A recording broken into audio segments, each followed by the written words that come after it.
रालेगांव तहसील के रावेरी स्थित सीता माता मंदिर में एक विशेष समारोह का आयोजन किया गया, जहां 9 प्रतिभाशाली और संघर्षशील महिलाओं को स्वयं सिद्धा सीता पुरस्कार से सम्मानित किया गया। कुटुंबाकारणाने कुटुंब नसलं तर एकटी स्त्री ही बेघर होते, एकटी राहते। मग तिच्या पदरी जर मुलं असेल तर ती मुलगी, ती बाई निराश न होता धैर्याने आपल्या मुलांना वाढवते, त्या मुलांना समाजात माणूस म्हणून जगण्यायोग्य करते, मुलांना संस्कार देते।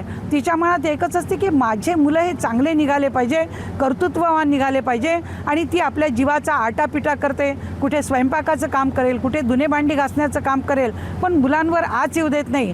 असं हे जे काम सीतामाईंनी केलं तेच काम ह्या समाजातल्या स्त्रिया करतात। म्हणून स्वयंसिद्धा सीतेच्या नावाने या महिलांना पुरस्कार देऊन त्यांचा सन्मान करण्याचं काम आम्ही गेले 25 वर्ष करतोय।